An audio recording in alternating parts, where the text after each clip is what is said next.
ou bibliologia. Então a gente está aprendendo muitas coisas sobre a Bíblia, né? Sobre muitos conhecimentos bíblicos, para que a gente venha se aprimorar mais no conhecimento da palavra. Sabendo, porém, que curso nenhum consegue esgotar o conhecimento bíblico, porque a Bíblia é inesgotável, não tem fim. E nós estamos estudando essa bibliologia e algumas palavras que a gente estudou semana retrasada e semana passada sobre aquilo que a gente achava que, na verdade, é como se fosse aqui, no nosso idioma português, quando, na verdade, o nosso idioma não tem muito a ver com o idioma grego, certo? Então, o grego é totalmente diferente do nosso idioma português. E eu falei para os irmãos sobre a questão da crucificação. Se os irmãos se lembram, né? Eu disse que, não, nesse dia vocês não estavam aqui não. Eu disse que Jesus Cristo, no grego, diz que Jesus Cristo ele foi pendurado pelas mãos, né? Crucificado pelas mãos, né? Aí o que é que a gente entende por mão? Mão no Brasil é o quê? Mão no Brasil? É isso? Mas mão no grego bíblico é o quê? Até daqui para aqui é a mão, certo? Então Jesus foi crucificado na mão, palma, mas na mão, punho, certo? A gente falou também sobre semana passada sobre o canto do galo que Pedro pegou.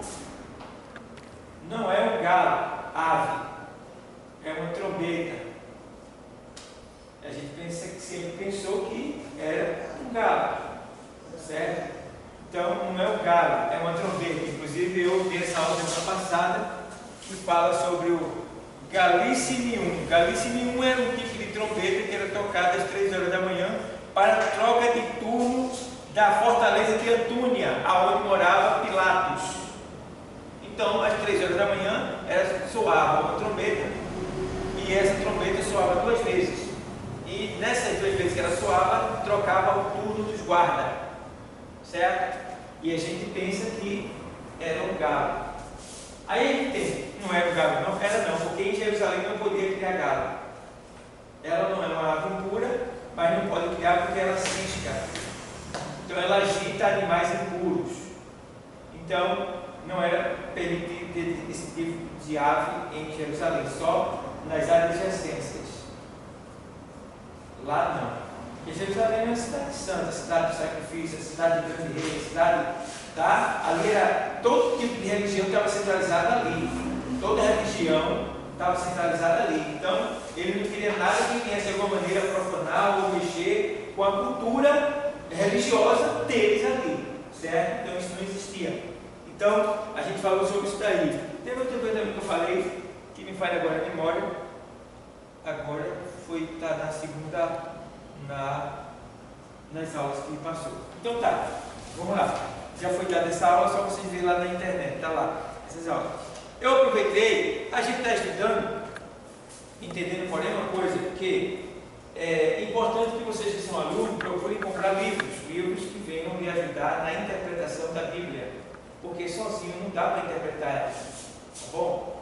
Tem a hermenêutica bíblica, mas mesmo com a hermenêutica bíblica, não tem a geografia bíblica, não tem algumas coisas, alguns assuntos extra-bíblicos, você só vai aprender através de livros, tá? Que são pesquisadores, teólogos, arqueólogos, pessoas que foram para lá, estudar lá, buscar lá, no judaísmo, né? Nas religiões, na Babilônia, e assim vai, no Egito. Então eles trazem ensinamento que a gente não teria condição jamais de conseguir, não teríamos condição de ir lá. Então, comprando livro, você adquire esses conhecimentos, fica melhor para você ensinar. Então, você precisa investir no seu ministério, tá? Não pode comprar uma biblioteca, compra um livro por mês, tá bom? Tira do seu salário, pede a Deus. Na medida que Deus vê que você está investindo no seu ministério, Ele vai mandar mais dinheiro para você. Faça isso. Eu aproveitei também e trouxe aqui, como eu tenho aqui várias Bíblias, Já falei para vocês também sobre essa questão da tradução bíblica. A nossa Bíblia, que é Almeida, deixa muito a desejar. Não é que ela está errada, mas a tradução dela às vezes dificulta o nosso compreender, certo? E por causa disso é pregado algumas coisas que na verdade não é. Entendeu? Como por exemplo, o galo cantou. Quem sabe que galo é isso? No nosso entendimento, o galo aqui é o quê? O marido da galinha. É isso? Mas a gente precisa entender que o grego não é o nosso português, certo? Então, tem várias traduções. Eu tenho aqui a Bíblia do Expositor, eu tenho a Bíblia King James, eu tenho a Bíblia Dele, eu tenho a Bíblia Católica, eu tenho a Bíblia Pentecostal, eu tenho a Bíblia, tem outras Bíblias aqui, tem a Bíblia da linguagem de hoje, tem até essa Bíblia aqui que eu comprei, a nova, que eu gostei muito, eu comprei essa semana passada. Inclusive eu vou até vender ela, porque ela veio pequena e eu quero comprar a grande. A grande é 350, essa foi 240. Mas é a nova tradução, a NAA. Então, ela é o que? Ela é o que Almeida, digamos, ele não errou. Ele traduziu de uma maneira, e agora, no tempo de. Porque, por exemplo, a minha Bíblia é a Bíblia Pentecostal, né, que é Almeida, que é essa daqui. Ela tem 22 anos comigo, essa daqui. Certo? Então, essa daqui é o que ele não deu completamente nessa. Aqui ele colocou tudo mesmo. Agora ele entrou com 2 pés aqui. Muito boa essa tradução. Os caras também caem, está 350 grande, 240 essa daqui. Então, muito boa essa Bíblia. Eu gostei dela. Eu vi essa semana, eu fiz uma comparação aqui. Fiz a comparação do Salmo, parece que foi o Salmo 15 que a irmã deu, foi o Salmo 14, se me falha a memória. Deixa eu ver se foi o Salmo 15 que a irmã leu. Eu fiz uma comparação nela e eu vi que realmente está diferente. Deixa eu ver se é Salmo 15 que aqui, no verdadeiro aí, Senhor, quem habitará no seu tabernáculo? Quem morará no seu santo monte? Deixa eu ver se foi esse texto que eu li aqui, que eu tirei a dúvida que é totalmente, está muito melhor explicado. A gente está estudando sobre Bíblia, né? Então vamos tirar algumas dúvidas aqui. Depois vocês aprendem quando for comprar uma Bíblia. Você comprar uma Bíblia que tem uma boa tradução, uma boa explicação. Senhor, quem habitará no teu tabernáculo? Quem poderá morar no teu santo monte? Aí eu vou ver aqui na tradução da aquele que anda em sinceridade e que aplica a justiça e fala verazmente segundo o seu coração. Deixa eu ver se é isso aqui mesmo. Não foi esse salmo que eu comparei, mas depois eu mostro para vocês essa questão dela. Então, o que acontece? Ela é muito boa a tradução dela. A Bíblia passar aqui, se eu vou passar aí com o outro, aí como vocês entendem ela, como é ela? Marcelo está aqui na frente, aí foi de pé. Aí pronto, o que acontece? Aí eu trouxe para vocês ver também o que? A gente está estudando sobre a Bíblia. Então eu trouxe para você a Bíblia do hebraico para o grego. A Bíblia escrita em grego, traduzida do hebraico para o grego. Tá bom? Então, aqui está a Bíblia em grego. Certo? Você vai abrir aqui, você não vai entender nada. Tá bom? Passa aí, vê aí, então olha aqui na Bíblia. Marcelo vê por dentro como é, que vai entender mesmo, eu também não. Mas tu vai passar para ela porque ele precisa traduzir. É a Bíblia em grego, a Bíblia original. Essa Bíblia aí é o quê? Ela é a Septuaginta. Quem já ouviu falar? Septuaginta. Na teologia você ouve muito falar isso aí. O que é Septuaginta? É a versão chamada, conhecida, a versão dos 70. Escuta bem. Diga assim comigo. Septuaginta é a versão dos 72 rabinos. 72 rabinos. Tá bom? Então, essa Bíblia em grego aí, ela é a tradução do hebraico para o grego. Bom, então ela foi traduzida por 72 rabinos, tá? Conhecedores da palavra. Passa aí, lá atrás também. Vocês não vão entender nada, porque era tudo em grego aí. Né? Então, se juntaram 72 homens, isso aí é chamada a versão de 70, para em 72 dias eles constituir essa tradução daí, do hebraico para o grego. Tá certo? Então, aí você diz, sim, pastor, mas a gente não entende nada aí. Se você estudar grego, você vai entender. Se você estudar hebraico, também você vai saber. Mas tem outros livros que traduzem essa daí. Por exemplo, aqui é Dicionário Grego e Português do Novo Testamento. Então, esse dicionário aqui, ele traduz palavras que estão aí na Septuaginta. Certo? Só do Novo Testamento. No Antigo Testamento tem que comprar um dicionário do Antigo Testamento. Mas do Novo aí, o Novo Testamento aí no grego, ele traduz. Certo? Então está aqui o dicionário grego e português, para você ver em grego e entender em português. Certo? Vocês vão olhando aí. Olhando, vai passando por outro aí. É só para vocês olharem. Depois vocês. Aí tem aí o que é que eu tenho aqui? O Novo Testamento interlinear é o grego traduzido para o português. O grego traduzido para o português. A gente no seminário, os professores perguntam isso daqui. Amém. Aí ele quer que a gente tenha isso daqui. Esse daqui é muito bom, porque esse aqui traduz isso daí tudinho. Então ele tem o grego aqui, ele tem os pontos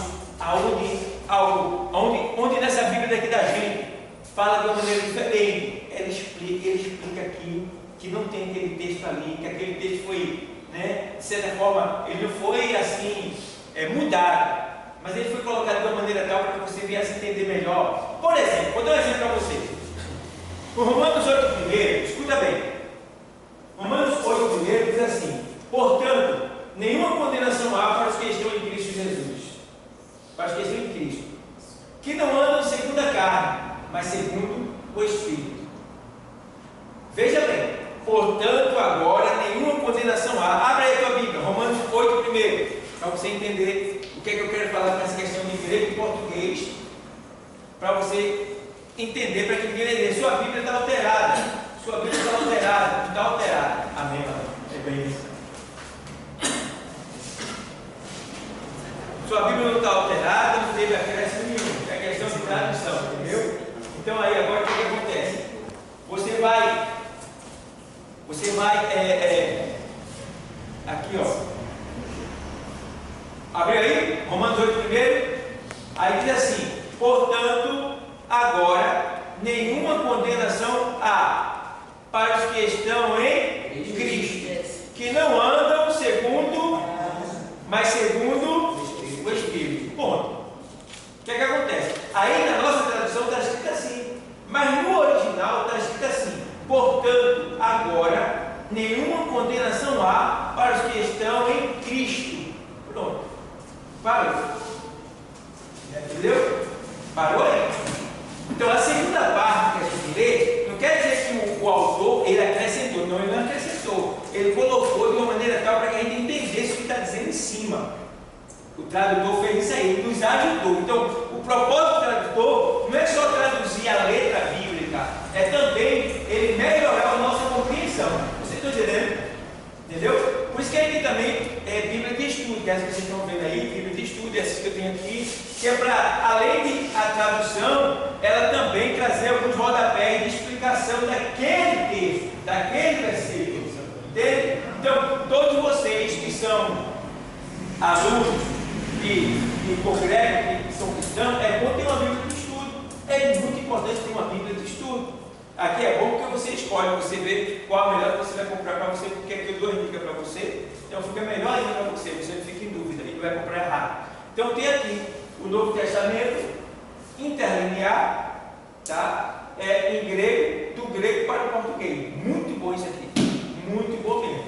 Ele deve ser o quê? Deve ser uns R$170, essa faixa, eu não sei, não vi qual o preço dele, mas é muito bom. Vai vendo aí e passa aí por demais. Vai vendo aí. Então, vocês estão vendo aí esse documento, tem mais em casa. Então, são documentos que nós, que somos servos de Deus, temos que ter. para a gente entender melhor a palavra de Deus e assim melhor explicar. Só que alguém pode dizer, pastor, mas eu não tenho condição de dar R$200 no livro. Você pode não ter agora, mas se você pedir, Deus dará. Entendeu? Deus, por quê? É isso que Deus quer. Deus está procurando quem adore Ele de verdade. Deus está procurando pessoas que querem servir a Ele na terra. Porque, irmão, está difícil achar adorador. Deus está procurando, a Bíblia diz. Deus está procurando. Quem está procurando é porque está difícil de achar.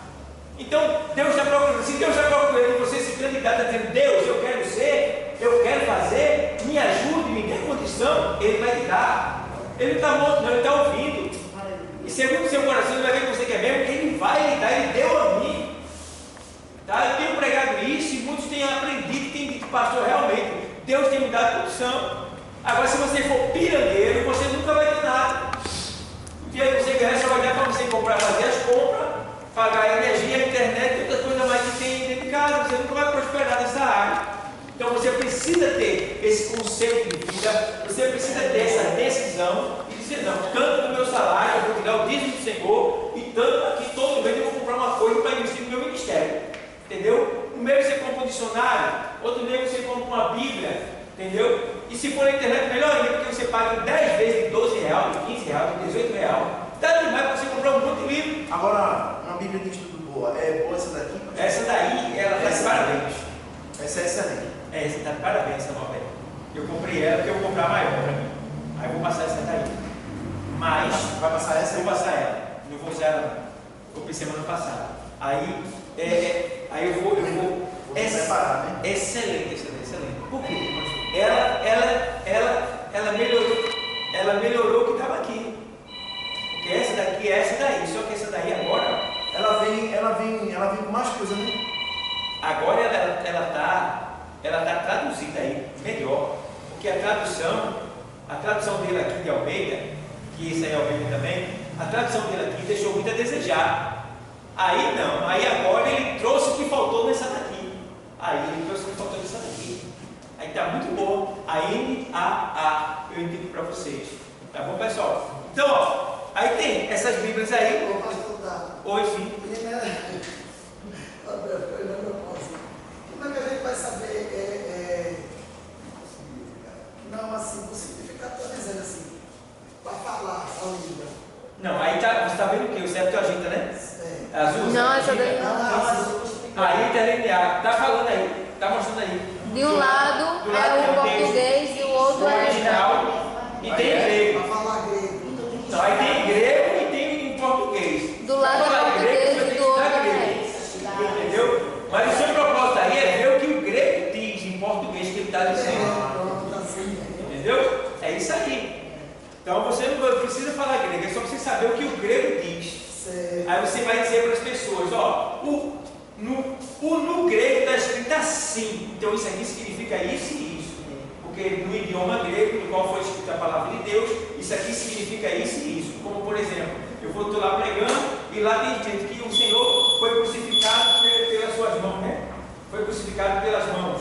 Aí você diz, entendendo porém uma coisa, que no idioma grego, no qual foi escrita a palavra de Deus, que a gente tem mãos, mãos não é só a palma da mão, isso aqui, tá certo, pessoal? Mão do grego é daqui para a ponta do dedo, tá bom? Então, resumindo a história, não foi na palma da mão, foi aqui, no punho, tá? Então, daí vai. E outras explicações mais que a gente tem, tá bom, pessoal? Então, a gente precisa realmente ter esse cuidado de investir no nosso ministério. Eu sempre bato na tecla de vocês, e a turma passada que a gente teve foi uma turma que, desde que eu dou aula, que mais comprou livro. Foi a turma que mais comprou livro. Até porque eu nunca vendi livro, né? Mas ano passado, essa turma que teve agora passada, Deus me deu essa ideia, eu trouxe, comprei, né? Comprei livro, passei para vocês e o lucro ficava para a escola. Quem comprou a televisão, comprou o computador que queimou aqui na sala, comprei o retroprojetor também, comprei O som? outro não. Também ajudou no som? Não, o som foi fora. Foi fora. Foi fora. Então eu comprei algumas coisas com o lucro do livro que eu vendi aqui na escola. E todo mundo foi abençoado, né? Porque adquiriu conhecimento. Muito bom. Então, e ter a oportunidade de pagar 2, 3 vezes, foi muito bom. Mas, esse ano eu não sei como é que vai ser. Mas assim, se você tiver interesse, eu dou as fontes para você comprar. As fontes, né? Ao meu bom. Aí você compra lá no seu cartão em 10 vezes, bom mesmo, tranquilo. Então isso é muito bom. Aí tem hora que ele lá não vende 10 vezes, vende 3 vezes, 4 vezes, se for em mais de que isso, cobra um jurinho, mas vale a pena. Porque ó, se você estiver investindo no ministério de Deus na sua vida, Deus vai investir em você. Não tenho dúvida disso. Ele faz assim comigo. Bom pessoal, agora eu vejo muita gente. Aí tem pessoas grossas que falam assim, nada, só a bicha já está já, o Xaquim já tem tudo já. Tem não, viu? Tem não. Tá? Se não fosse os assuntos extra-bíblicos, não teríamos esses pregadores que a gente tem aí. Que a maioria deles busca recursos fora. A Bíblia tem aqui o essencial para a nossa questão vital de vida. Tá? Certo? Mas ela não deu detalhe não. Ela não dá detalhe não. Aí dentro da Bíblia dá alguns parecer, mas detalhe de lá, como era lá e como é agora, como é que está agora, qual é o costume do povo, isso aí tudinho, só um livro como esse, para você ver os costumes, como era feito o casamento, a hora que era feito o casamento. Aqui não tem tudo na Bíblia, tá? O que significa a dracma, o colar da dracma, como era que se namorava, isso aí, as vestes, a Bíblia não mostra isso. Entendeu? Então você vai ter que ter assuntos, livros, ou seja, recursos extra-bíblicos. O que é recursos extra-bíblicos? É livros fora da Bíblia, falando sobre a Bíblia. Entende? Aí quem é grosso diz que isso aqui não pode não. Não, isso é negócio de homem. Aí não existe isso, tá bom? Então, precisamos ter o quê? Crescimento e também, sabedoria. Bom? Então, pessoal, tá aí, vocês viram aí, né? A Septuaginta, que é a versão dos 70, a Bíblia traduzida do hebraico para o grego. Tem o interlinear, que é a tradução do português, do grego para o português aí, do Novo Testamento. Tá? Então, tem muitas coisas aí boas que a gente tem trazido para vocês verem, certo? Eu tenho aqui também o livro, né, de Teologia Sistemática, que é o quê?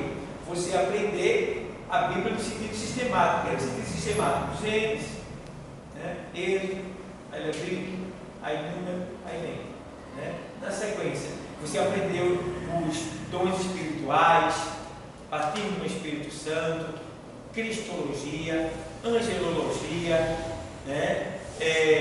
Antropologia, aí vem as doutrinas da Bíblia, aí vem demônios, né? Espíritos malignos. Aí você vai aprender aqui na teologia sistemática. Você não só vai aprender, como vai ter indicação, esboços, chaves bíblicas para você aprender. Muito bom esse livro. Aí, às vezes, esse livro é 80, 90, tem 150, 120, tem 70, tem 60. Tem esse aqui também, as grandes doutrinas da Bíblia, né, que é esse daqui, de certa forma resumido, mas de uma maneira muito assim, sintetizado, sabe? A nata, digamos que a nata está aqui, esse aqui é a nata, está aqui.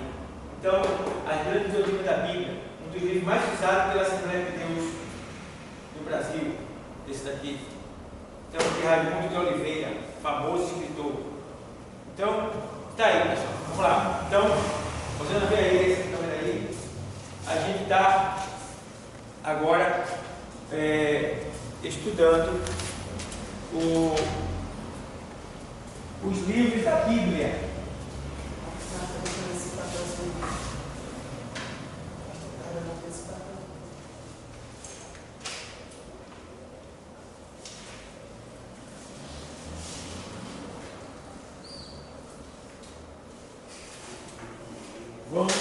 Estamos estudando, foi? Sim.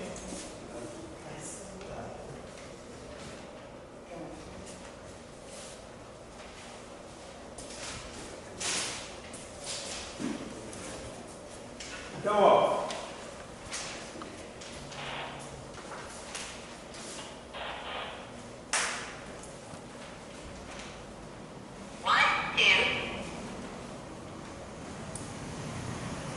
A gente parou nos poetas, não foi? Profetas menores e depois o Novo Testamento. A gente parou aqui, profetas menores. Ela não expliquei tem para nome. vocês. O senhor tem folhinha Aqui, dessa? ó. Aqui, ó.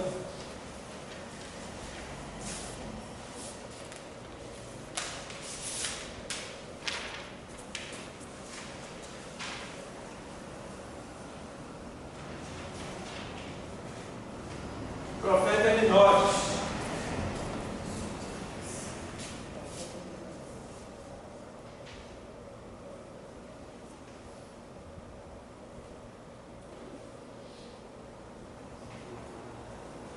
Vamos ler o profeta menores?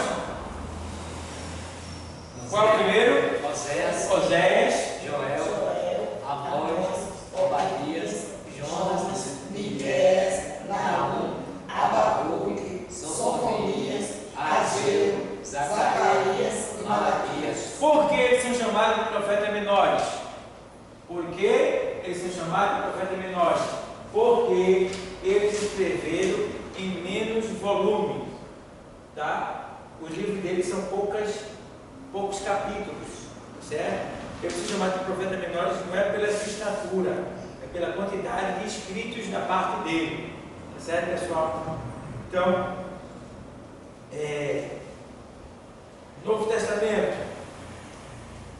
O Novo Testamento tem essa folha aí? Não trouxe. Mas tem.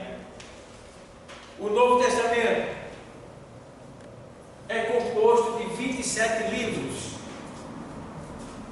Eles foram escritos no idioma o quê? Grego. Porém, não no grego clássico, e sim no chamado grego koine, que é esse grego que vocês viram aí, nesses que eu mostrei para você, o koine.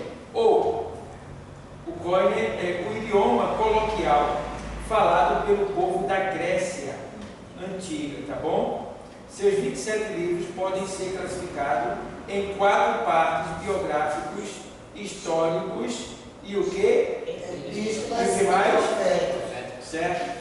Então, eles são classificados assim no Novo Testamento. Bom, aí vem biográfico, histórico, epístola e profeta. Então aqui a gente, do outro lado, a gente vê escrito o quê? Os chamados livros biográficos, constituem o quê? Constituem-se pelos 4 evangelhos. Vejam bem, os 4 evangelhos, eles são chamados de livros do quê? Biográficos. Por que eles são chamados de livros biográficos? Porque eles falam da biografia de quem? De Jesus. Muito bem. Saber, porém, uma coisa, aprendam isso. Não existe 4 evangelhos. Existe um evangelho com 4 visões. Entende? Não existe 4 evangelhos. Existe um evangelho com 4 visões. Sendo essas 4, 3 sinóticas. O que quer dizer sinótica? 3 que têm a mesma visão. Quais são os evangelhos sinóticos? É Mateus, Marcos e Lucas. Tá bom? Esses são os 3 evangelhos sinóticos. O que quer dizer sinótico? A mesma visão. Ou seja, eles falaram coisas iguais. Eles relataram os mesmos assuntos. Claro que com linguagem diferente. Por isso que alguns dizem que por que Marcos falou desse jeito e Mateus falou desse jeito. Mas todos os dois estão certos, é porque um completa o outro. Entende? Estão entendendo? Um completa o outro. Nunca como essa chamada sugesta de que a Bíblia está errada e que a Bíblia está se contradizendo. Não, a Bíblia nunca vai se contradizer. A Bíblia não é errada, ela é infalível, tá bom? Inerrante e não se contradiz, tá certo? Então, quando tiver alguma coisa, é porque está faltando você buscar o conhecimento para entender aquilo ali. Não existe dúvida na Bíblia, certo? Pode ser alguma coisa que você não tem ainda o entendimento completo, mas no tempo de validar, certo? Então, ó, entende bem, são 4 evangelhos, são 4 evangelhos biográficos, sendo que no sentido vital, no sentido de vida, não existe 4, existe um só. Que é a biografia de quem? De 4 Deus? Não. É a biografia de Jesus Cristo, o Filho de Deus. Certo? Então, João, ele não é sinótico. Ele difere dos outros. Pode ver que o assunto de João é diferente dos outros. São poucas coisas que acontecem em João que tem lá nos outros evangelhos. Pouquíssimo, a maioria é bem exclusivo mesmo o evangelho de João. Mais pessoal, certo? Se bem que Lucas deu um show. Sem ter vivido com Cristo, ele deu um show. Porque o evangelho de Lucas traz revelação que eu não sei porque os outros discípulos não escreveram aquilo. Mas quando ele se converteu, ele foi morar com Maria. Morar, digamos assim, está perto com Maria, no setor onde Maria estava. Então ele viveu muito com Maria e com Pedro ali. E ele, o evangelho escrito por Lucas, foi um evangelho através de testemunho. Ele entrevistava Maria, ele perguntava a Maria. E Maria, mãe de Jesus, sabia de muita coisa, entendeu? Então ela ia e passava para ele. Então o livro de Lucas foi escrito por investigação, por meio de investigação. Por isso que tem coisas que Lucas fala que, por exemplo, a passagem de Lázaro e o rico mesmo, aquilo ali é tremendo, tremendo, né? Mas só tem nele, em Lucas, entendeu? Então você vê aí como Lucas foi essencial nesse trabalho. Então são 4 evangelhos, sendo traduzido com 4 visões, mas sendo 3 visões iguais, tá? E os 4 falam de uma só pessoa chamada Jesus. Então, o Evangelho é o perfil de Jesus, a história de Jesus, a biografia dele, certo? Então, vamos lá. O livro biográfico constitui-se pelos 4 Evangelhos, Mateus, mais? Lucas e João. Marcos, Lucas e João. Os primeiros 3 também são conhecidos como o quê? Sinóticos. Devido ao paralelismo do seu quê? Conteúdo. Certo? Então, vamos lá. Aí vem. O livro histórico é o livro de quê? De Atos dos Apóstolos. Muito bem. Que registra a história da igreja primitiva e as primeiras o quê? Ações de propagação do Evangelho. Certo? Então a igreja primitiva, né, em Jerusalém, ela foi a propagadora do Evangelho. Certo? Foi ali que tudo começou. E não foi fácil para a igreja primitiva. Não foi fácil mesmo. Eu tenho, analisando direitinho, eu fico olhando assim, meu Deus do céu, coitada dessa geração de crente que tem agora. Menino, ou um bando de crente frouxo que tem, principalmente no Brasil. Bando de crente frouxo. Entendeu? Bando de crente covardes. Covardes. Nós temos muito entre nós. Muito. Bando de crentes convenientes, que só querem viver uma vida de conveniência. É o que dá bom para eles. Se tiver ruim, eles não fazem, não querem. Tá? Então está uma tristeza. Né? Não está tendo mais aquele assim, é poucos os que têm, que sofreu pela causa de Cristo. Não querem mais sofrer. Eles querem gozar. Mas o Senhor disse: ó, aquele que perder a sua vida por amor de mim, achará. Mas aquele que ganhar a sua vida, perderá. Entendeu? O Senhor disse em Lucas 14, 26, ele diz: quem amar mais o Pai, aí diz assim, quem não aborrecer o pai, a mãe, o filho, a filha, a esposa, não é digno de mim. O que isso quer? Aborrecer quer dizer amar menos. Quem não amar menos, ou seja, quem não amar mais a mim do que a seu pai, sua mãe, seu filho, não é digno de mim. Então, em primeiro lugar, deve estar quem? Jesus. E o povo não está fazendo isso. Eu já peguei obreiros por colocar em primeiro lugar a sua mulher. E tem mulher que não gosta de mim não, viu? Tem mulher na igreja que não gosta de mim não. E outras vezes quero fazer para minha esposa que eu não gostava da minha esposa. Por quê? Porque eu prego que a mulher, ela não deve ter a primazia quando está ela e Deus não. Primeiro Deus. Glória a Deus. Isso também serve para mulheres que respeitam o homem, porque tem mulher que endeusa o homem e é capaz de deixar até Jesus por causa dele, está no meio. Então você tem que decidir. Jesus disse: se você não amar mais a mim do que a seu marido, você não é digno de mim, rapaz. Se você não amar mais a mim do que a sua esposa, você não é digno de mim. E quantas pessoas estão colocando Jesus em segundo e terceiro lugar? Primeiro, minha esposa. Já vi casos de pessoas que dizem assim: pastor, não vou ouvir porque minha esposa está com dor de cabeça. Mas, meu irmão, pelo amor de Deus, rapaz. brincando comigo, né? A obra é sofrer, o cara deixar de pregar, o cara deixar de evangelizar, porque chegou em casa de trabalho e a esposa dá dor de cabeça. Minha filha, toma um comprimido, tá? Toma comida, vai deitar e chalva tudo. Lá para a Machado eu volto. Graças a Deus eu não levo essa culpa comigo. Esse pecado eu não levo. Minha filha, minha esposa, a gente recém-casada, ela teve filho, cesárea, eu dava banho nela, trocava a roupa dela, tá? E deixava ela na cama, alimentada, cobertinha, tomada banho, tá? A menininha dormindo do lado dela, no berço, que era a outra mais, e eu, tchau. Nunca deixei de fazer a obra por causa da minha esposa, nunca. Né? E a gente tem esse contrato entre eu e ela. Primeiro na nossa vida é Jesus. Eu nem te atrapalho, nem tu me atrapalha. A gente se empurra um ao outro, a gente empurra um ao outro para ele. Entendeu? Porque o que eu tenho visto é uma tremenda covardia. Falta de respeito, de temor, tá? O que Jesus fez por nós e a gente fazer essa covardia com ele. Então, é muito crente de conveniência. Pessoas que estão deixando o ministério, a obra se arrebentar, porque não gostou de algo que alguém falou. Olha para ele. Está entendendo? Deixou, entregou, foi embora, tal e tal, desistiu, porque não gostou do que fulano falou, ou porque fulano falou na hora errada, ou porque fulano falou quando não devia, não interessa. Se você é de Deus, isso não é nada para você. Mas não, deixou tudo, foi embora, relaxou, desprezou, bagunçou. Aí eu pergunto, vai para o céu? Vai não, meu irmão. Vai não. Vai não. Primeiro, abandonou as coisas santas de Deus, desprezou. Segundo, foi embora por causa de A. Se foi embora por causa de A, é porque ele está gostando de A. Está entendendo? Então, como é que vai morar no céu? Não pode morar entregado no céu?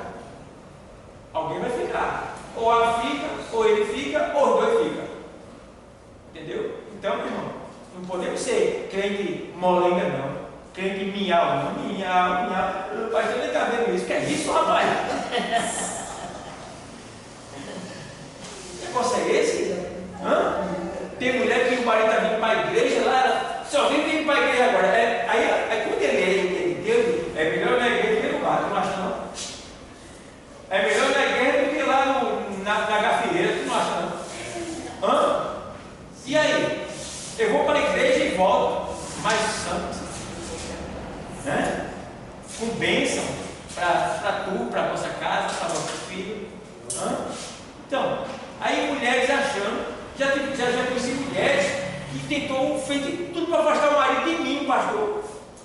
Porque ele não gostava da maneira que eu falava, eu dizia, olha, em primeiro lugar Jesus, família abaixo de Deus, em primeiro lugar família na terra, mas acima da família está o Senhor. Então cuide da sua família, honre, tá? Mas não esqueça do que Deus lhe deu a zelar. Entendeu? Interessante é que quando está muito, aí deixa a esposa em casa, não vai se embora. Tira a onda. Deixa quando não vai se embora. A esposa deixa o esposo muito, mas quando sair com essa. Tira a onda. Agora, por Jesus, não deixa. Porque a esposa está mais em conta Isso, está entendendo? Então, Ele uma vez fez isso comigo. Ele disse, não vai para a igreja hoje não. Está certo. Fiquei por ali, mas Jesus. Vamos pedir para ir para a igreja. Aí, já sabe, deixa eu em casa. Está beleza. Pode estar doente, pode estar bom agora, eu digo. Mas o negócio é você tratar de pessoa, você vai abandonar. Você vai deixar o prato sujo, vai deixar as coisas todas. Não. Você vai cuidar da sua casa, vai cuidar dos seus filhos, vai preparar o banquete para o seu marido, deixa lá e tchau. Entendeu? Não é deixar, não é abandonar, não. Aí está errado. Agora, você faz tudo isso e fica lá sentadinho, fica lá com ela, com ele lá. Então, meu irmão, o arrebatamento está vindo e você não vai, não. Porque fé é manifestada pelas obras. A sua fé aparece pelas suas obras. Quais são as obras que você tem? É obra de fé? Tem exaltado a Deus? Então, tem acontecido, irmão. Eu como pastor, estou há 25 anos nessa caminhada e tenho sofrido vários prejuízos na obra de Deus, tá? Eu visto muitas pessoas que pastor, eu amo o Senhor, eu amo sua esposa, eu gosto muito dessa igreja, mas fulano, não vou com fulano, eu vou embora, não sei o que, meu Deus do céu, vai embora, vai cair no inferno. Está entendendo? Por quê? Porque está com raiva daquela pessoa. Entendeu? Então não pode isso acontecer. Tá, não é proibido, você pode mudar de igreja se você quiser, puxa. Se houver uma necessidade, não sei, alguém pode estar te desprezando ao ponto de não querer que você cresça lá, você expõe a sua sabedoria, isso acontece. Né? Meu professor mesmo, meu primeiro professor, ele disse que vivia aqui no ministério que não dava espaço para ele. Então ele veio para a nossa igreja, daqui foi para o Rio de Janeiro, nosso pastor recebeu ele lá e deu espaço para ele. Ele foi batizado no Espírito Santo, foi levado ao ministério como pastor, foi evangelista e começou a trabalhar e foi abençoado. E de lá partiu, foi para a glória. Mas veja, aqui ele não tinha oportunidade, aqui ele era só um membro. Um membro, vê só. E o homem ensinar, o homem teólogo. Então você veja que ele teve que sair do lugar. Então quer dizer, se eu saísse, por exemplo, no começo aqui na minha igreja, quando eu aprendi com ele, eu queria ensinar. Mas a gestão que tinha não deixava de ensinar. Não deixava eu ficar com o pé. E eu com a fome querendo ensinar e não conseguia. E o maior sonho meu é de ter isso aqui. Aí não deixou. Aí tudo bem. Aí pegou e me colocaram para cá. Aí a gente estava, ninguém estava levantando, passou várias pessoas que não levantou, ajudou, claro, que contribuiu, evangelizou, a igreja teve com o nome aberto, tudo bem, isso aí contribuiu. Mas quando eu vim para cá, eu vim chutado mesmo. Eu vim para morrer aqui, que era ali. Eu vim para morrer aqui. Só que quando eu cheguei aqui, era Deus criando a situação. Quando eu entrei pela porta, eu entrei bem bravo, porque eu tinha vindo para um lugar que não tinha ninguém. Mas quando eu entrei para essa porta, Deus disse: faça aqui o que você queria fazer lá. Aí foi quando Deus começou a me dar sabedoria, eu criei esse curso aqui, comecei a convidar pessoas que conheciam outras igrejas, o pessoal chegou e foi o primeiro ponto, aí começou. Aí depois, hoje nós estamos aqui com a igreja formada, graças a Deus, tá certo, já se mantém, né? Uma despesa de R$ 2.500, que não é pouco, mas Deus tem conseguido cuidar, aqui não é lugar. Então, isso por quê? Porque eu nunca fui covarde, não.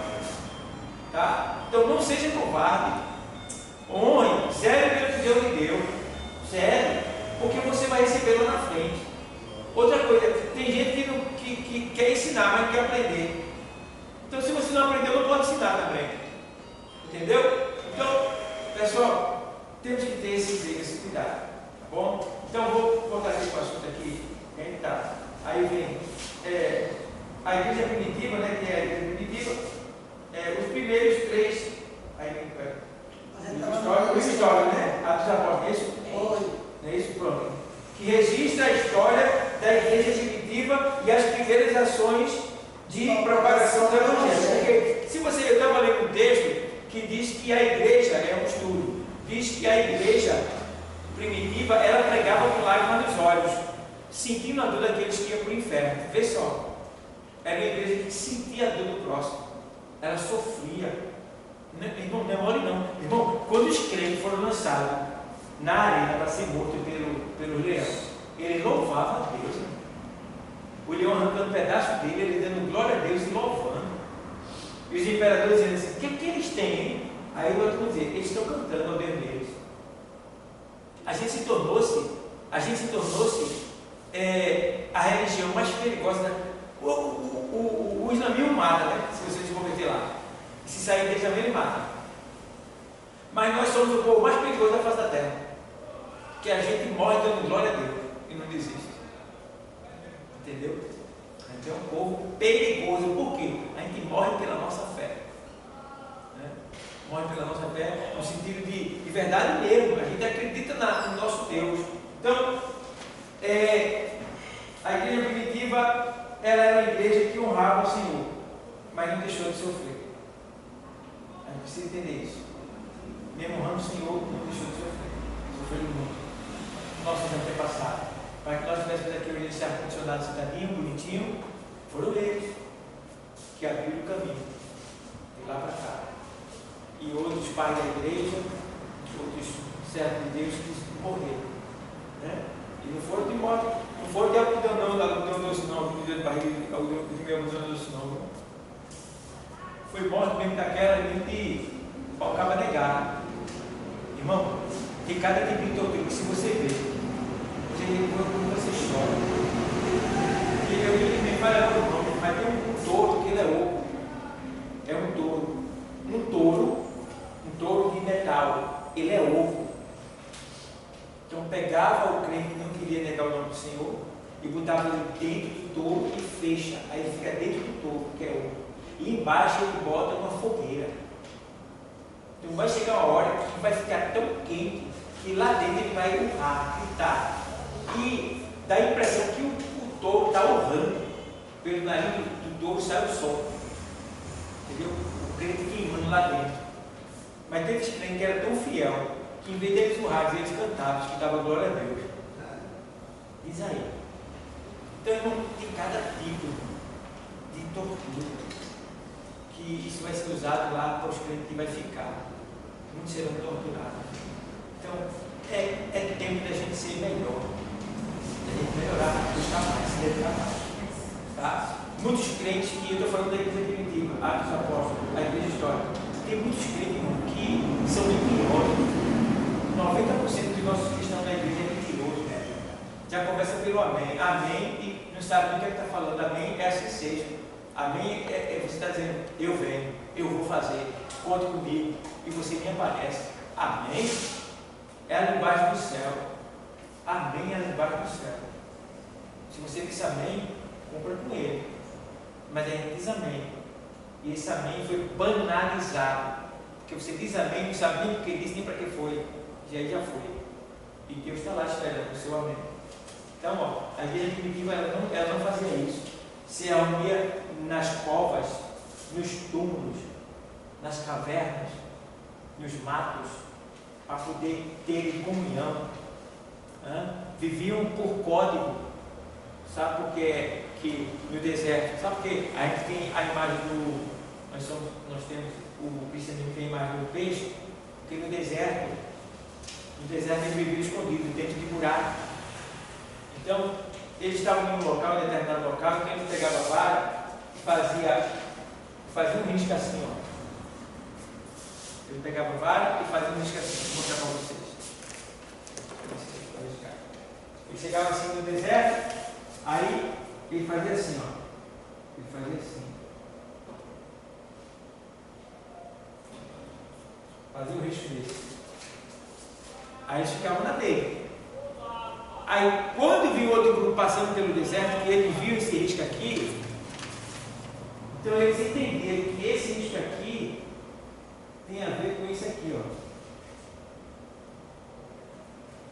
Eu não sei fazer um peixe mesmo, mas um peixe. Aí eles completavam com outro risco. O que eles estavam vendo aqui? Que esse fruto aqui serve ao mesmo Deus que esse aqui. O peixe. Entendeu?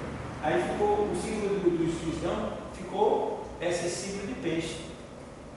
Aí tem o símbolo até hoje, porque no deserto eles se identificavam assim. Um dava um risco e o outro grupo chegava cruzado. Aí ficava o peixe. O outro nome dado era o caminho. O nome que eles usavam como cristão para se identificar era o caminho. Então, quando eles queriam se reunir, eles marcavam para se reunir na casa de A ou de B. Fazer a reunião lá, escondido. Então, quando eles se reuniam lá, aí geralmente ia chegando de um em um, né? Então, quem batia na porta, tinha que dar a senha. Qual era a senha? Eu sou do caminho. Entendeu? Aí é por isso que o Senhor diz o quê? Eu sou o quê? Caminho. Entendeu? Aí ele se identificava pelo caminho. Aí o Senhor se identificou lá na frente dizendo assim, eu sou o caminho. Porque tinha muitos que não conheciam ele, né? Agora ele está dizendo, eu sou o caminho. A verdade é a vida. Entendeu? Então, igreja primitiva. Muita coisa tem sobre a igreja primitiva. Vamos lá.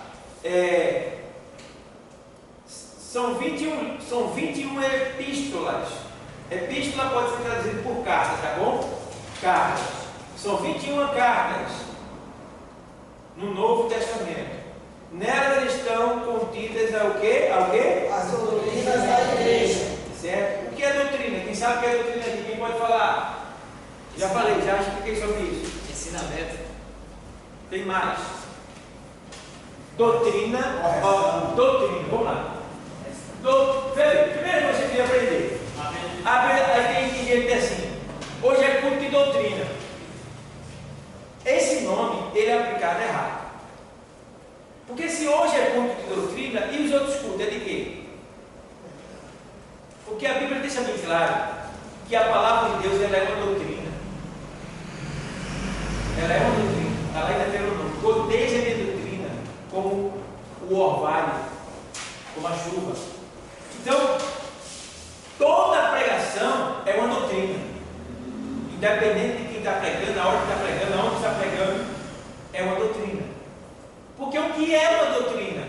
Doutrina é um conjunto de normas inquestionáveis. E quais são os conjuntos de normas inquestionáveis que ninguém pode questionar? É a palavra de Deus. É perfeita. Então, doutrina é um conjunto de normas inquestionáveis. Toda vez que se está pregando, você está doutrinando. Certo? Então, se alguém disser assim, vai ter culto de doutrina tal dia, e os outros dias tem culto de quê? Do mesmo jeito também, é aquela expressão que a gente usa, vocês que são dirigentes, mulheres e tal, que vai ter um culto de avivamento, pelo amor de Deus, os outros cultos é de quê? É de morte? Que a palavra avivamento quer dizer tornar vivo. Toda vez que se prega a palavra, é um culto de avivamento. Toda vez que você vem à igreja, você está sendo avivado. Entendeu? Agora você tem que mudar o nome dela, vai ter um culto festivo, é diferente. Culto festivo, mas culto de avivamento não existe. Ou melhor dizendo, todos eles são de avivamento. Todo culto, escola dominical, curso teológico, culto de oração, culto da campanha, todos eles é culto de avivamento. Porque quem é que dá vida a gente? A palavra de Deus. É isso mesmo? Então, toda vez que a gente ouve a palavra de Deus, ele recebe o quê? Vida. Então, toda vez que se prega, é um culto de avivamento. Você está sendo avivado no seu interior, na sua alma, no seu ser. Então, a gente precisa entender isso daí. Tá bom? Para mudar esses conceitos que tem no nosso meio. Por exemplo, também, batismo com o Espírito Santo. As pessoas dizem que batismo com o Espírito Santo é quando você recebe o dom espiritual. Ali não é batismo, ali é revestimento. Batismo é quando você aceita Jesus. Recebeu Jesus como Salvador, é batizado na hora, porque você recebe a virtude do Espírito Santo, você já tem ele. Agora, o revestimento, que é o poder, aí é revestimento, é que vem depois, questão, tá certo? Então, é isso que a gente precisa tirar esses conceitos que tem meio de nós. Tu já é batizado no Espírito Santo? Todo mundo é. Todo mundo tem o Espírito Santo. Já é batizado. Agora, você já é revestido, é diferente. Certo? Quando você fala línguas estranhas, recebe dons diversos que tem, e daí vai. Tá bom? Então tem alguns conceitos no meio de nós, alguns coisas linguísticas, algumas linguagens que a gente usa, que na verdade não tem muito a ver. E a gente precisa consertar isso daí. Tá? Então, vocês como dirigentes, como professores, como oficiais da igreja, vocês vão poder, no decorrer dos ensinamentos que vocês vão dar, consertar essas coisas. Corrigir essas coisas. Para que as pessoas saibam falar biblicamente, falar a linguagem bíblica, como ela é. Tá bom, pessoal? Então, ó, são 21 cartas ou 21 epístolas no Novo Testamento. Nelas estão contidas as doutrinas da igreja. Tá bom? Doutrinas da igreja. Aí eu posso aqui até falar para vocês quais são as doutrinas da igreja. As doutrinas da igreja são essas daqui, ó. Já coloquei para vocês. Aí vem aqui, ó. Aí vem. Doutrina da igreja. Vem. Pneumatologia. Tem vários. Eu vou passar alguns para vocês. Pneumatologia, que é a doutrina do Espírito Santo. Certo? Antropologia, que é a doutrina do homem. Amartologia, que é a doutrina do pecado. Aí vem. Soteriologia, doutrina da salvação. Aí vem. Eclesiologia, doutrina da igreja. Aí vem angelologia, doutrina dos anjos. Aí vem escatologia, doutrina das últimas coisas. Amém? Estão entendendo? Então, isso são doutrinas da igreja. Tá? Aí vem, nelas contém a doutrina da igreja. 9 são dirigidas a igrejas. Ou seja, as cartas tem 9 que são dirigidas a igrejas. Igrejas foram mandadas para igrejas. Foram escritos para ensinamento de igrejas. Tá? 9 delas foram escritas para igrejas. Quais são elas?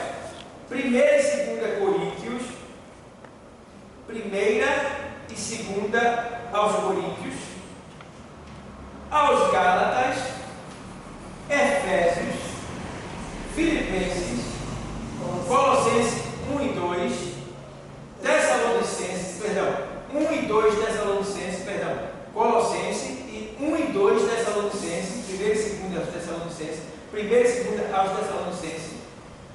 4 são dirigidas a pessoas. 4 são dirigidas a pessoas particulares, tá certo? São elas. 1ª e 2ª o quê? A Timóteo, a Tito, ou seja, no caso Tito, né? E Filemon. São cartas que foram dirigidas a Timóteo, a Tito, Filemon. Uma é dirigida a quem? Aos hebreus. Aos hebreus cristãos. Aos hebreus cristãos. Porque tem os hebreus que não eram cristãos. Tá? Hebreus. E 7 são dirigidas a quem? A cristãos do quê? Indistintamente. Que é o quê? Tiago, 1ª e 2ª Pedro. Né? 1º e 2º Pedro. E 1º e 2º e 3º de João. E Judas. Tá bom? Essas também são chamadas de epístolas o quê? Universais. Ou gerais. Tá bom? Então você vai estudar, vai preparar um sermão, uma doutrina.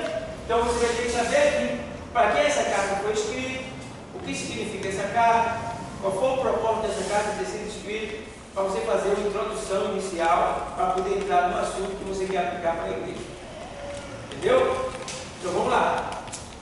O livro profético constitui-se do livro de o quê? Apocalipse. Que no grego quer dizer o quê? No grego quer dizer o quê? Apocalipse? Revelação. Muito bem. Bom? Entenderam, porém, que o livro do Apocalipse só entende ele se lê pelo Espírito. Não é qualquer um que vai entender ele. Bom? Então precisamos ter explicações, orar a Deus, pedir discernimento para poder ler o Apocalipse e entender. E buscar, como já falei para vocês, recursos extra-bíblicos para que venha lhe ensinar a entender melhor o Apocalipse. Claro, depois da oração, do jejum e da leitura. Tá certo? Aí você busca recursos para você aprender melhor. Certo? Então, biográficos, quem é eles? Os evangelhos. Biográficos, Os evangelhos. Mateus, os Marcos. evangelhos, 4 livros, são eles. Mateus, Marcos, Lucas e João. Histórico, quem são? Um livro, Atos dos Apóstolos. Epístola, quem são? 21 livros, Romanos, 1 Coríntios, 2 Coríntios, Gálatas, Efésios, Filipenses, Colossenses e 1 Tessalonicenses. 2 Tessalonicenses, 1 Timóteo, 2 Timóteo, Tito, Filemon, Hebreus, Tiago, 1 Pedro, 2 Pedro, 1 João, 2 João, 3 João e Judas. Pronto, está aí. Né? Aí vem, são 4 livros proféticos, no caso, 4 livros proféticos, que é um livro, no caso, o 4 aqui, né? Que é o profético, um livro, que é o caso do livro do Apocalipse. Tem capítulos e versículos da Bíblia. Vamos ver, aprender isso aí, você anota. Por quê? Se você for sábio, eu espero agora, você nota isso daqui para quando for o dia da Bíblia. Aí você está escalado para pregar. Aí você pega isso daqui para fazer como introdução. Aí você vai falar sobre a Bíblia. Depois que você falar sobre a Bíblia, você vai dizer: pois a Bíblia mais antiga, as Bíblias mais antigas, não eram divididas em capítulos e versículos. Essas divisões foram feitas para facilitar a tarefa de citar as Escrituras. Né? Stephen Langton, professor da Universidade de Paris e mais tarde arcebispo da Cantuária, dividiu a Bíblia em o quê? Capítulos no ano de o quê? 1227, isso depois de Cristo, tá? Robert Stephen, humanista e impressor parisiense, e acrescentou a divisão em versículo no ano de 1551. Então a Bíblia antigamente ela não tinha capítulo nem versículo, era um livro. Então só tinha o livro de Isaías. Pronto. Livro de Jeremias. Pronto, só isso. Mas aí chegou esses homens, usados por Deus, e colocou no ano de 1227, colocou o capítulo. Foi muito bom, já melhorou. Né? E chegou o outro e colocou versículo. Melhorou mais ainda. Entendeu? Então, felizmente, estudiosos judeus, desde aquela época, adotaram essa divisão de capítulos e versículos para o antigo quê? Testamento. Aí vem livros, aí vem Antigo Testamento. São quantos livros? 39. Capítulos são quantos? 929. Versículos são quantos? 23.214. Palavras são quantas? 592.479. Letras são quantas? 2.728. 2 milhões. 728.600. Livro do meio, qual é ele? Provérbios. Capítulo do meio, qual é ele? Jó 29. Livro menor, Obadias. verso menor. Êxodo 20, 13 e Deuteronômio 5, 17. Pronto, isso é o Antigo Testamento. Agora, o Novo Testamento é composto de quantos livros? 27. E capítulos? 260. E versículos? 7.959. E palavras? 181.253. Letras? 838. 380. 838 o quê? 1000. Livro do meio.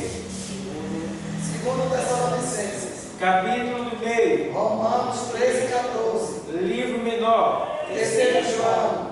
Verso do meio. Verso menor. João 11, 35. Muito bem.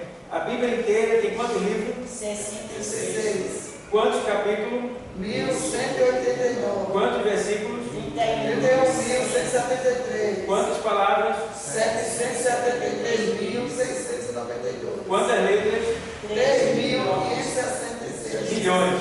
Milhões e 480. Aí vem.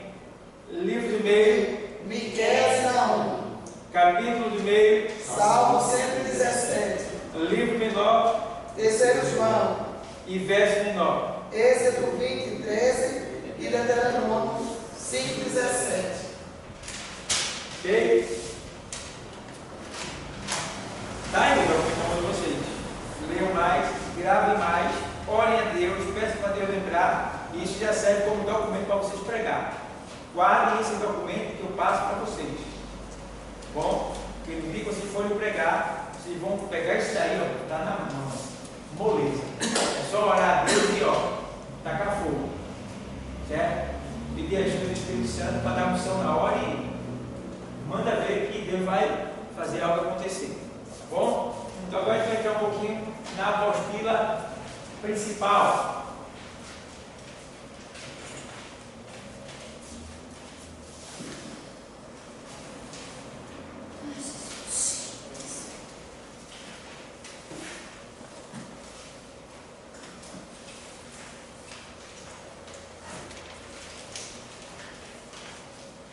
Nossa câmera hoje é Rosana.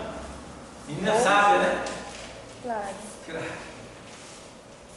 Convencida também. Claro que não.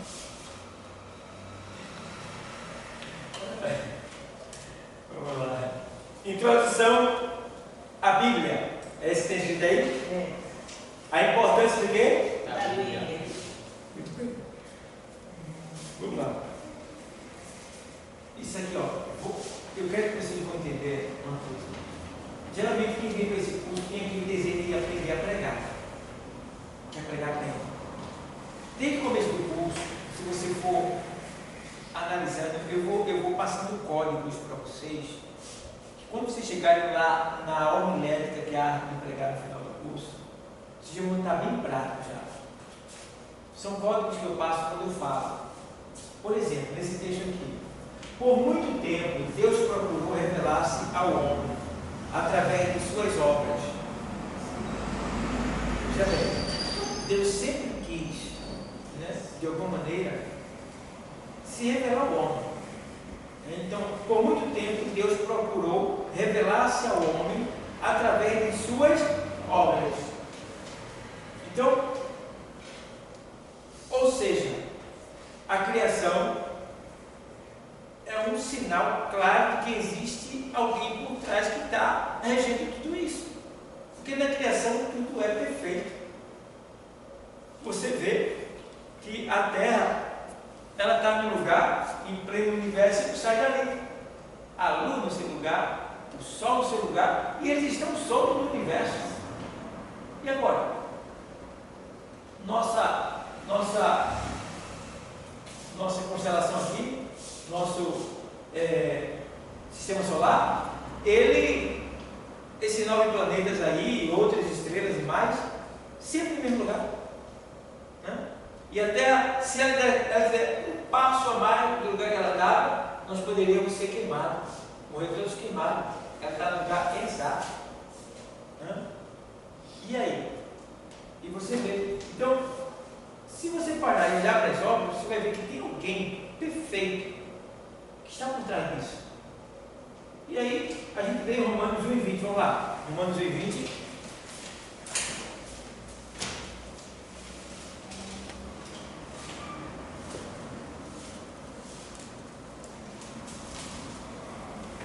Vou ler para vocês. Porque as suas coisas invisíveis, desde a criação do mundo, tanto o seu eterno poder, como a sua divindade, se entendem e claramente se veem pelas coisas que estão o quê? Criadas, para que eles fiquem inexcusáveis. Veja. Então, de acordo com o que está escrito, de acordo com o que foi criado, dá para ver a perfeição. Não há dúvida de que existe alguém superior, alguém maior, alguém grande, alguém inteligente, alguém que está muito além do que a gente imagina, que está criando tudo isso de maneira perfeita. Né? Então não tem dúvida, isso é claro, a ordem de cada coisa. Veja, aí ele mostra também aqui, ó, em Salmos 19, 1 e 6, de 1 a 6.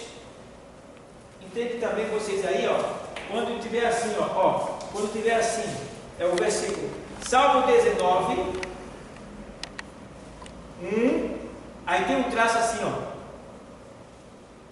quer dizer que é do capítulo 1, do versículo 1 até o 6, não é 1 e 6, é 1, 2, 3, 4, 5 até o 6, entendeu? Então, vamos lá, é Bíblia. Salmo 19, do 1 ao 6. Vamos ler aqui, diz assim o texto sagrado. Os céus manifestam a glória de Deus, e o firmamento anuncia a obra das suas o quê? Mãos. Ele tem mão, ó. Deus tem mão. Está aqui escrito. Vou dizer que Deus não existe? Aí vamos lá. Um dia faz declaração a outro dia, e uma noite mostra sabedoria a outra noite. Sem linguagem, sem falar, ouvem-se as suas o quê? Vozes. Em toda a extensão da terra, e as suas palavras até o fim do mundo. Neles pôs uma tenda para o sol, que é qual noivo que sai do seu tálamo e se alegra com um herói a correr o seu caminho. Aí vem, a sua saída é desde uma extremidade dos céus, e o seu curso até a outra extremidade deles, e nada se furta ao seu calor. Veja bem, né? Ou seja, nada muda, está tudo no seu lugar, tudo organizado, no tempo certo, na hora certa. Vai dizer assim, a lei do Senhor é perfeita e refrigera a alma. O testemunho do Senhor é fiel e dá sabedoria aos simples. E a pastora foi aqui até o 6, né? Vamos embora. Porém, segundo o seu propósito, chegou o tempo em que Deus, que é soberano, o que é soberano, pessoal? Soberano é alguém que está acima de todas as coisas. Olha, Deus está num lugar tão alto que não existe mais altura acima dele. Só para você ter uma ideia. Ele está num lugar tão alto que não existe mais nada acima dele. Vê bem. Então, vamos lá. Porém, segundo o seu propósito, chegou o tempo em que Deus, que é soberano, resolveu alcançar o homem com uma revelação maior e o fez de forma dupla através da Bíblia, a palavra escrita, e através de Cristo, a palavra o quê? Aprende isso. Olha o código, aprende isso. Onde é que Cristo está? Alguém diz assim, não, Jesus está aqui, Cristo está aqui. Não. Cristo Jesus, ele está muito longe daqui. Fisicamente falando, ele está muito longe, ele está lá onde está o seu Pai, além dos céus, tá? Além dos céus, porque ele é o Cristo vivo. O Cristo vivo está lá. Agora, a palavra escrita está aqui. Entende? A palavra escrita. Só que a palavra escrita não está aqui só a palavra. Está aqui a palavra escrita e o Espírito de vida. Então, se fosse só a palavra escrita. Mas é a palavra escrita seguida do Espírito. Então, quando ela é falada, o Espírito faz ela acontecer. Até Jesus voltar. Entendeu? E o Espírito, ele é o quê? O melhor amigo do noivo. Entendeu? Porque antigamente, quando o homem ia casar com uma mulher, ele pagava o dote ao pai, o valor da mulher, e ele se ajeitava por um ano. Um ano e um dia. Ele não podia voltar antes de um ano e um dia para se casar com ela. Então ela ficava desposada, ou seja, já estava casada, de certa forma, assim, estava prometida, né? Separada. Vê bem, qual você for pregar na ficha, já sabia o que é que vai falar. Então ele vinha, comprava a menininha de 15 aninhos, comprava ela. Quanto o senhor quer por ela? A ele, tantos ciclos de ouro, de prata, aí ele pagava. O pai do noivo pagava, né? A filha para o seu filho. Então ele ia embora e a menina ficava sendo preparada pela mãe, pela família, aprendendo como cuidar do seu futuro esposo. Então ele ia embora e depois de um ano e um dia é que ele voltava. Mas depois de um ano ele poderia voltar qualquer dia. Qualquer dia. Um ano e meio, um ano e um dia, um ano e 2 meses, ele ia voltar. Mas só depois de um ano. Tá? Então, o que acontece? Ele constituía um amigo. Já que ele não podia ver a noiva, era proibido, então ele mandava o melhor amigo dele ver a noiva dele. Mas não era só ver como ela estava, ele mandava riquezas para ela, mandava bens, ouro, prata, colar, pulseira, para ela ir se adornando, se preparando. E ele perguntava como ela estava, e ele voltava e avisava para o noivo que a noiva estava bem, que entregou o presente dela. Tá? E sempre o noivo estava mandando o seu melhor amigo vir ver como ele estava a sua noiva e trazer presente para ela. Entendeu? Então, o que é que acontece? Quem é a noiva? A igreja. Quem é o noivo? Jesus. Quem é o melhor amigo do noivo? O Espírito Santo. Então é o Espírito Santo que traz os presentes de Jesus para a sua noiva, que é a igreja. Entendeu? A gente é presenteado pelo Espírito Santo. É Ele que vem ver. Aí quando Ele vem ver a noiva, que é a gente, aí o que é que Ele faz? Ele grita: o noivo está. Por isso que o melhor amigo do noivo, e esse amigo mesmo, não para de dizer: o noivo está chegando. Que é para a noiva ficar firme. E o que? Se prepara com os adornos que ele traz, que são as bênçãos. Entendeu? Mas tem noiva, bicha safada. Tem noiva prostituta, traidora, que em vez de ela se preparar para o noivo, ela não está nem aí. Pega o que o noivo tem e gasta com o outro, que é quem? O mundo, traindo o seu noivo. Está entendendo?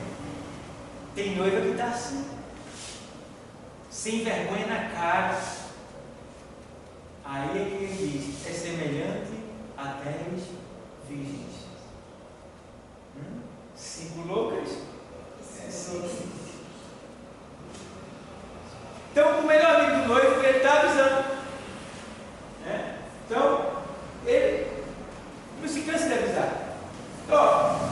De maneira que assim, ele é soberano, resolveu alcançar o homem com uma revelação, no caso, que é a palavra, né, de Deus, né, tal. E aí vem a palavra viva. E a palavra viva, João 1:1, o que é que ele diz lá? No princípio era o verbo, e o verbo estava com Deus, e o verbo era Deus. Certo? João explica que no princípio era o verbo. O que é verbo? Princípio racional do universo. O que é o verbo? Princípio racional do universo. No princípio era e o verbo estava com Deus. Por que o verbo estava com Deus? O que é o verbo? A palavra estava onde? Deus. No princípio era o verbo, e o verbo estava com Deus. E o verbo era Deus. Porque tudo é Deus. Entendeu? Então, e o verbo era Deus. Então, ele diz aqui, princípio vivo. 1 João 5:7 diz o quê?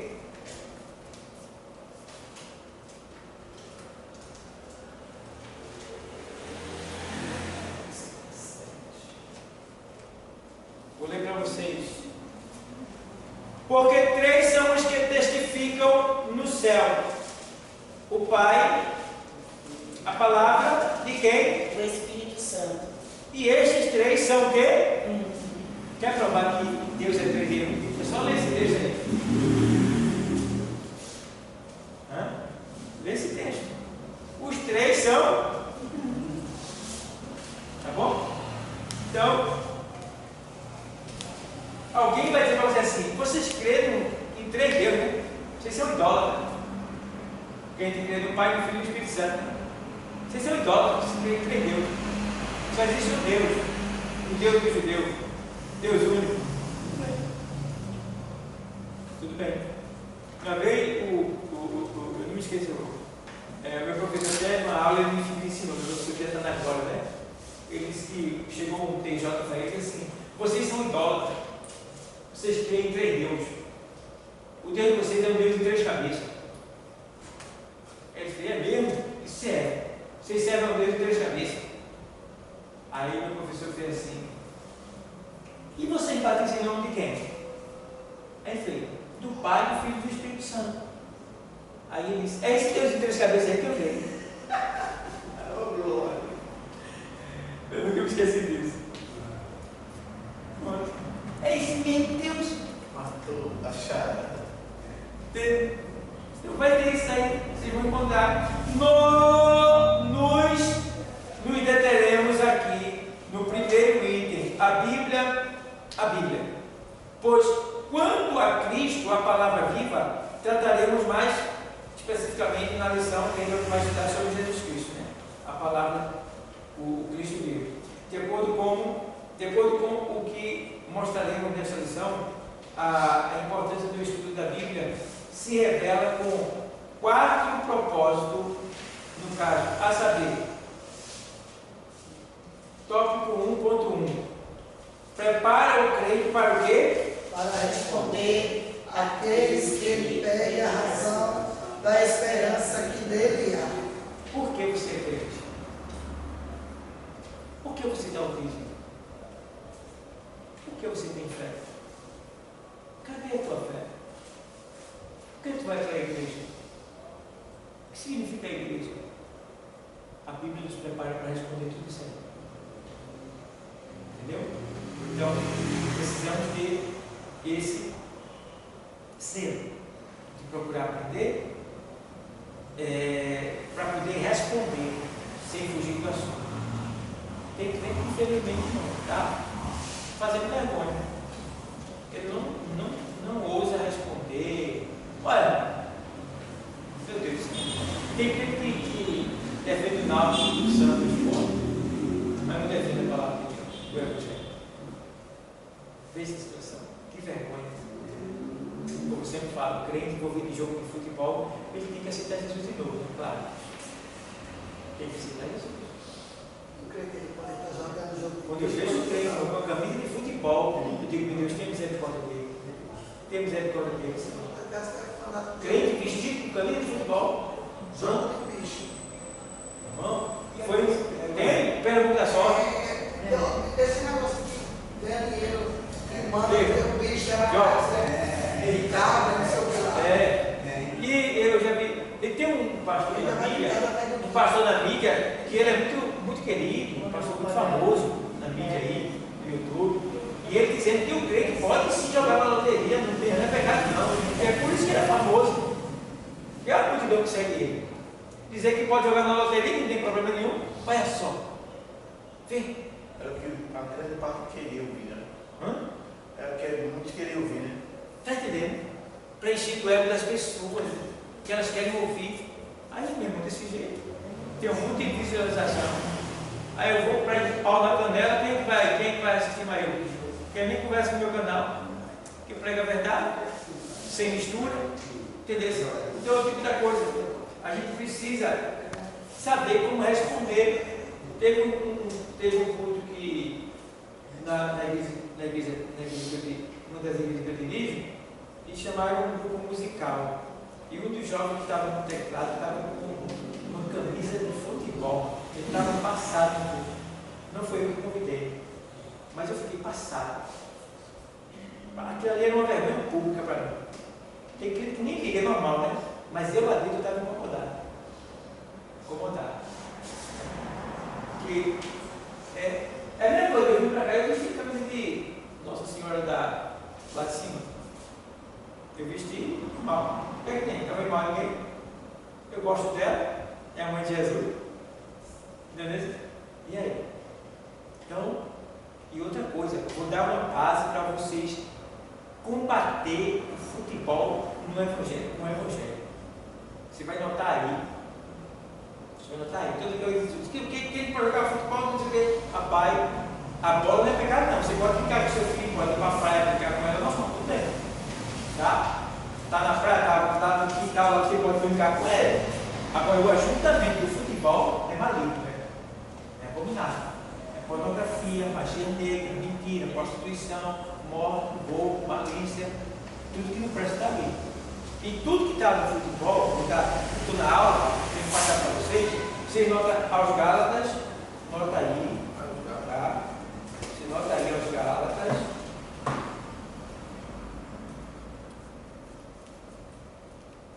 Você coloca 5 e 19. Nota aí. Contra o futebol, você coloca assim. Contra o futebol. Aos Gálatas 5 e 19. 20. 21.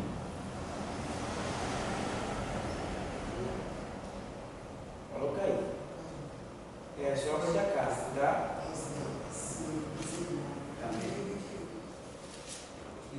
Você vai ter uma base para dizer que o futebol não é de Deus, que Deus não está em futebol. Gálatas 5, 19, 20, 21. Você vai poder provar aí. Você só vai dizer, tá bom, meu amigo. Você está dizendo que a gente pode, né? Vamos ver. Vamos ver. Deus não gosta de coisa errada, né? Aqui é as obras da carne. Tem idolatria lá? Diga. Tem. Tem morte lá? Tem. Tem bebedice lá? Tem prostituição lá? Aí começa a mostrar as obras tudo. Tudo ele vai ter que dizer que tem. Que está tudo lá, está claro. Entendeu? E você ainda vai encostar com mais alguma coisa. E tem aqui Ezequiel capítulo 8. Nesse Ezequiel capítulo 8 você vai entender que cada time de futebol ele tem um emblema, uma bandeira, um escudo, certo? Então esse escudo aí, geralmente você sabe que tem a cobra, tem o leão, tem o porco, tem o peixe, tem vários, certo? Aí veja que Israel está fazendo aqui, ó, capítulo 8. Capítulo 8 todo, se você ler, vai falar sobre a idolatria do povo de Israel que estava adorando répteis, quadrúpedes e vários tipos de animais impuros. Tá? No versículo 12, o Senhor diz assim, diz assim para Ezequiel: então me disse, viste, filho do homem, 8 e 12, tá? De Ezequiel: viste, filho do homem, o que os anciãos da casa de Israel fazem nas trevas, cada um nas suas câmaras. Câmaras é lugar fechado, uma sala, um quarto, algum lugar. Cada um nas suas câmaras, pintadas de imagens, tá? Não é câmara de filmar não, câmara é quarto, local, setor, ambiente, tá? Pintada de imagem. O que é que tem no campo de futebol? Aí vem mais assim: suas câmaras pintadas de imagens, e eles dizem, o Senhor não o quê? Não nos vê. O Senhor abandonou a terra, ou seja, chega a Copa do Mundo, tem crente que bota dentro de casa, né? Pastor, não está vendo não, ninguém está vendo não, o Senhor não nos vê. Vai nessa? Não precisa que eu veja não. Entendeu? Então você vê, pessoal, que tudo isso aí que está acontecendo, isso, tem coisa aí. Eu estava pregando e disse assim, ó, você, fui bem radical mesmo, você que veste a camisa do Santa, que veste a camisa do esporte, você também é assassino. Aquele torcedor do esporte matou aquele cara lá, ele é torcedor do quê? Do esporte. Você é torcedor do quê? Do esporte. Está junto com ele, faz parte com ele, vai dar conta daquele tal. Porque você concentra, você colabora, você contribui com aquilo ali, você está junto com aquilo ali. Ah, mas não foi eu não, mas você está envolvido, está na quadrilha. Está na quadrilha. Faz parte, você é assassino também. Aos Romanos 1 e 32, tem um texto lá, aos Romanos 1 e 32. Romanos 1 e 32, deixa eu ver.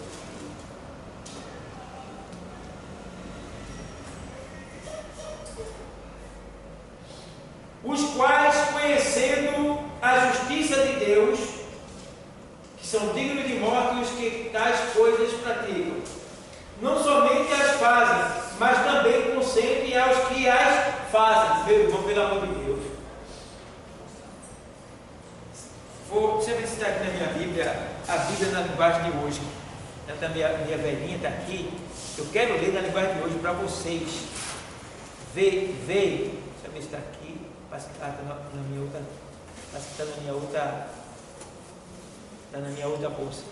Deixei lá. Aqui não. Está aqui, achei. A velhinha aqui. Não achei ela. Você comprou uma outra bola para mim. 15 conto a Bíblia dessa, 15, 20 reais, eu vou comprar para você também. Olha, só para você ver na linguagem de hoje o que quer dizer esse texto aí. Já está claro aí. Aí deixa eu ler aqui, Romanos 1, 32. Que a gente está estudando sobre o quê? Sobre o quê? A gente está estudando sobre o quê? Bíblia. Certo? Sobre Bíblia. Né? Então, estou falando sobre idiomas, linguagem, traduções. Certo? 1,32. Diz aqui assim, ó. Eles sabem que o mandamento de Deus diz que aqueles que fazem essas coisas merecem a morte, mas mesmo assim continuam a fazê-las e, pior, ainda aprovam o que fazem as mesmas coisas que eles fazem.